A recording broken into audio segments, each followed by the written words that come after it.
7 tipos de pessoas que Deus não pode salvar. O apóstolo João testemunhou que Deus amou tanto o mundo que ele enviou seu único filho gerado para sacrificar sua vida para a redenção da humanidade. Porém, não se deixe enganar pela crença de que todos serão redimidos. Vamos confrontar agora essa realidade. Não importa quem você é, de onde você vem, ou o que você fez. Existem limites para a graça de Deus. De fato, existem 7 tipos de pessoas que Deus não pode salvar. Vou listar agora as 7 categorias de pessoas que estão destinadas à condenação eterna. Algumas desta lista irão surpreendê-lo. Só peço que ajude dando like neste vídeo e se inscreva no canal. A primeira categoria de pessoas que Deus não pode e não salvará são os autossuficientes.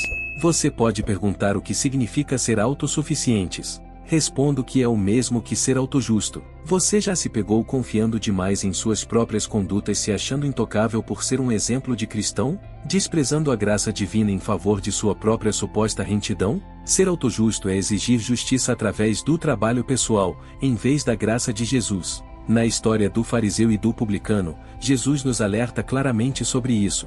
Na parábola, Jesus disse: 2 homens subiram ao templo para orar, um fariseu e o outro publicano. O fariseu, cheio de si, se vangloriava de suas obras, enquanto o publicano, ciente de sua indignidade, clamava por misericórdia. O fariseu ficou em pé e orou assim: Deus, fico grato porque não sou como os outros homens, ladrões, malfeitores, adúlteros, ou mesmo como este publicano. Jejuo 2 vezes por semana e dou a parte do dízimo de tudo o que recebo. O publicano, por sua vez, ficou à distância, nem ousava olhar para o céu, mas apertava o peito e dizia: Deus tenha misericórdia de mim, pecador. Quem você escolhe ser nessa narrativa? Eu vos digo que o homem publicano desceu justificado para a sua casa diante de Deus, pois todo aquele que se exalta será humilhado, e aquele que se humilha será exaltado. Lucas 18, 10-14, os autojustos se banqueteiam em autoexaltação, eles são orgulhosos, arrogantes, presunçosos, eles não conseguem enxergar sua postura arrogante e presunçosa. No dia do juízo, muitos se apresentarão diante de Deus, confiantes em suas próprias façanhas, apenas para ouvir as palavras devastadoras: e nunca vos conheci.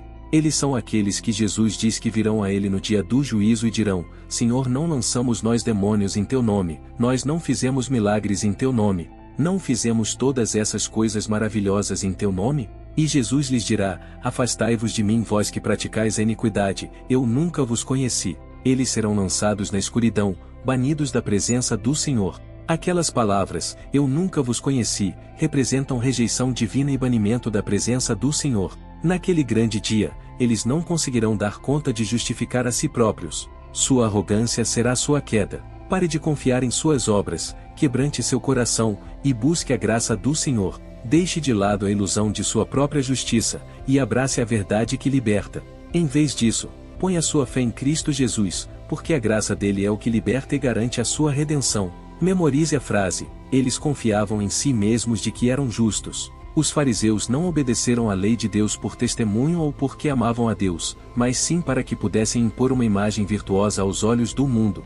Não era sobre Deus, era sobre eles. Isto mostra porque os fariseus não gostavam de Jesus. Essa é a essência da autojustiça, não é sobre Deus, é sobre o eu, portanto Deus não vê com bons olhos essa atitude, e não há recompensa de vida eterna. Os fariseus nesta história são as pessoas que se elevaram acima do resto da sociedade, porque eles pensam ser melhores e mais justos que todos os outros. Eles são julgadores e condenam tudo o que eles não aprovam. Se você discorda deles, eles te menosprezam. Eles zombam de você e te chamam de nomes pejorativos, porque eles se julgam mais santos e corretos diante de Deus, e principalmente diante da sociedade. Segunda categoria de pessoas: os incrédulos. A razão que jamais alcançarão a salvação é que simplesmente não veem motivos para crer na existência de um Deus, e muitos, quando creem que Deus existe, não aceitam a ideia de que Jesus é o Filho de Deus e que ele morreu por nós. Eles rejeitam a ideia de um Deus que oferece redenção através de seu Filho,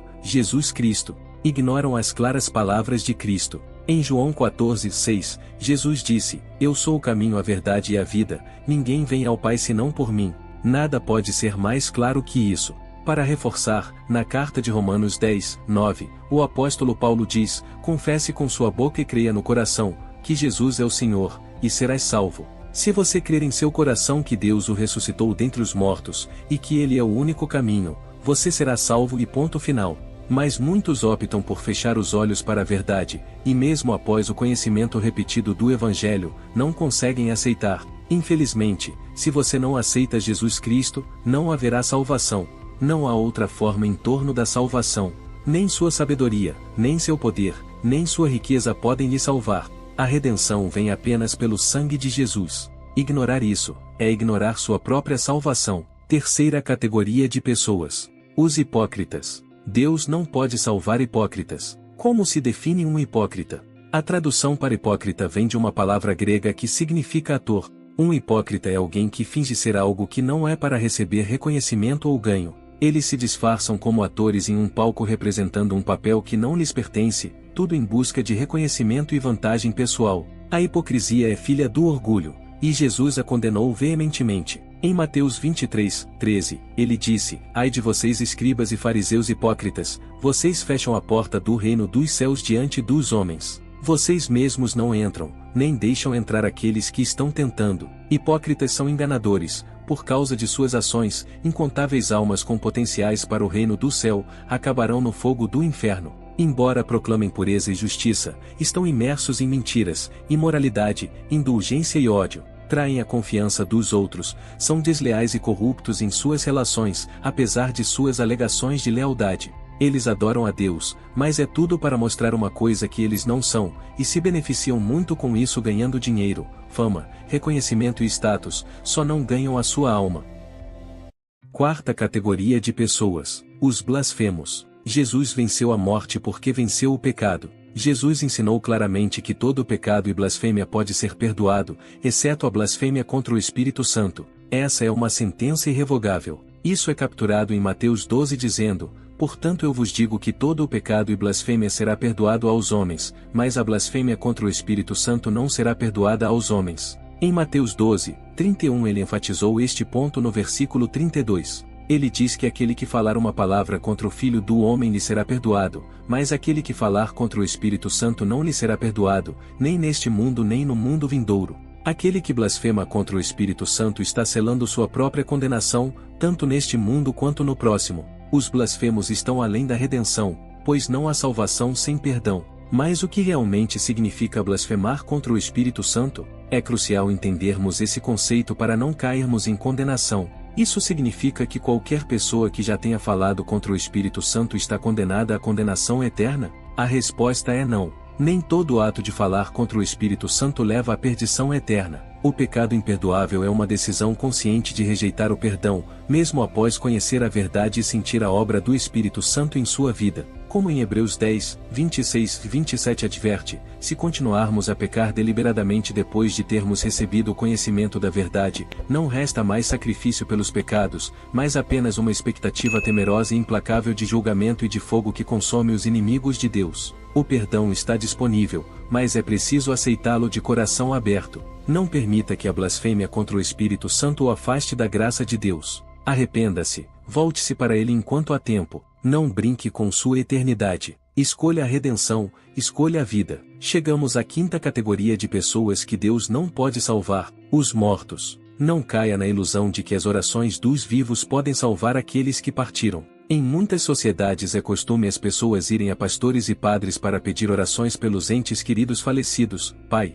mãe, irmão, irmã etc. Mas sinto dizer que não é assim. Uma vez que você cruzou a fronteira da morte, não há retorno. Seu destino eterno é selado enquanto você ainda está vivo nesta terra. Não espere encontrar alívio no purgatório, aquele chamado reino intermediário entre o céu e a terra, pois esse conceito é meramente fictício e não tem relação com a salvação. Novamente sinto muito em dizer que o purgatório não existe, é apenas um arranjo desejado e ficcional em que as pessoas procuram acreditar para diminuir sua sensação de desesperança. A hora de assegurar sua salvação é agora, enquanto você ainda tem seu fôlego de vida e pode clamar a Deus com sua boca. E por fim, a sexta categoria: os apóstatas. Esses são os que abandonam os princípios fundamentais da fé. A palavra apóstata vem da palavra grega apostasia, que significa rebelião, abandono ou deserção de princípio arraigado. Um dos versículos mais esclarecedores do Novo Testamento é 2 Pedro 2:20-22. Ele diz: se de fato eles escaparam das contaminações do mundo através do conhecimento de nosso Senhor e Salvador Jesus Cristo,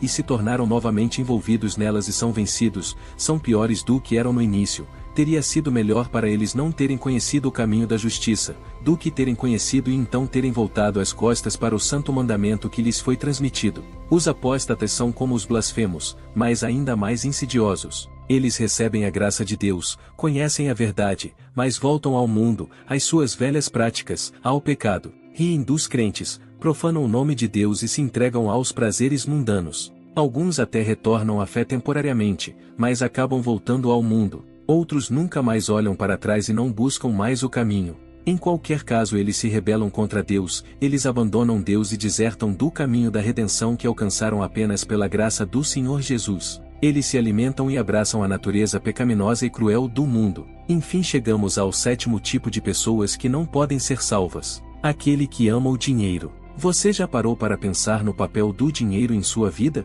Ele é apenas uma ferramenta ou algo mais? Agora vamos explorar por que amar o dinheiro pode ser um obstáculo para a salvação. O dinheiro em si não é o problema, é o amor ao dinheiro que pode nos levar por caminhos perigosos. O apóstolo Paulo alertou que o amor ao dinheiro é a raiz de todos os males. Não é o dinheiro em si, mas o amor desenfreado por ele, que pode corromper nossas almas. Jesus também nos advertiu sobre os perigos do amor ao dinheiro. Lembra da história do jovem rico? Ele buscava a vida eterna, mas ao ouvir que deveria abandonar sua riqueza foi embora triste. Jesus disse então que é mais difícil um rico entrar no reino dos céus, do que passar um camelo pelo fundo de uma agulha. O problema não é a riqueza em si, mas o lugar que ela ocupa em nossos corações. Os que amam o dinheiro colocam-no acima de tudo, moldando suas escolhas, relacionamentos e até mesmo sua espiritualidade em função dele. John Davison Rockefeller, um dos homens mais ricos de sua época, reconheceu a armadilha do amor ao dinheiro. Ele disse: "O mais pobre que eu conheço é o que nada possui além de dinheiro." Rockefeller entendia que o verdadeiro sucesso vai além da riqueza material. Portanto, é essencial buscar equilíbrio entre as necessidades materiais e espirituais. A oração sábia de Provérbios nos lembra disso: "E não me deis nem pobreza nem riqueza, ou dá-me apenas o alimento necessário." Amar o dinheiro não nos traz a verdadeira paz e satisfação. Pelo contrário, pode nos afastar do que realmente importa, nos tornando cegos para os valores espirituais e eternos. Então reflita: o que você ama de verdade? Onde está o seu coração? Lembre-se, amar o dinheiro pode nos afastar da salvação. Busque em vez disso uma vida equilibrada, onde o amor a Deus e ao próximo esteja acima de tudo. E lembre-se, o verdadeiro tesouro está no amor e na paz que encontramos em Deus. Essas são os 7 tipos de pessoas que Deus não pode salvar. É importante notar que em todos esses casos são as pessoas que não querem ser salvas. Deus respeita o livre-arbítrio deles. Que nada disso seja a nossa parte em nome de Jesus. Se você quer ouvir mais palavras como essa, e histórias inspiradoras dos grandes homens de Deus, inscreva-se neste canal e não se esqueça de curtir e compartilhar este vídeo com todos que você quer que sejam salvos por Jesus Cristo. Aproveite e entre no canal e assista a outros vídeos. Então até breve e Deus te abençoe, e obrigado por nos assistir.